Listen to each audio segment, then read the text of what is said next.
how to install Gemini on an iPhone. In this video, I'm going to show you how to install and then use Gemini AI on your iPhone. And if this video helps you, please consider giving it a like and also subscribe to my channel because that really helps me out. So to install Gemini, we just need to open up the App Store, and we can easily do that by swiping from right to left until you see App Library, then select the search at the top and just type app. You should see App Store come up, select that. Once the App Store loads, just go to the top and search Gemini. You should see Google Gemini come up, select that, and then all we need to do is select Get. When you select Get, it may ask you to enter your Apple ID password, so go ahead and do that and confirm you want to download Google Gemini to your iPhone. If you didn't see Get, there may be a cloud icon, and that just means that you've downloaded it before, so go ahead and select the cloud icon.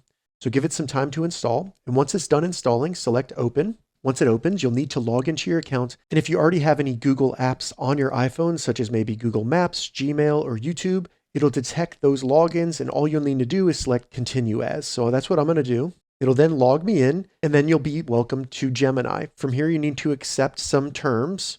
So go ahead and select Use Gemini if you want to use Gemini. So I'm going to select Use Gemini.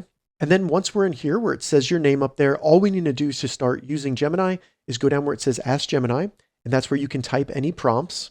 And then once you've typed your question, you can select that to send it. Additionally, you can select the plus symbol, and this will allow you to upload files or photos and have Gemini inspect those for you. You can also select this little icon right here, and this will allow you to add a canvas, things like that. So that's for creating images or coding, something like that. You can change the model by selecting fast, and this will allow you to change it to more complex models if you're doing something complex, maybe building a website or figuring out a complex problem. But all you need to do to start interacting is type and then send it. And as you can see, it's going to start thinking, and it'll give you the answer to any question you have.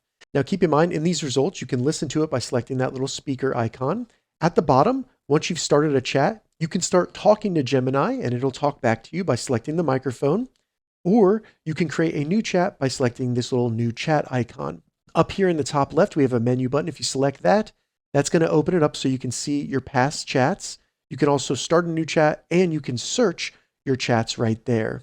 So that's how you install Gemini and use it on your iPhone. If this video helped you, give it a thumbs up, and please consider subscribing to my channel.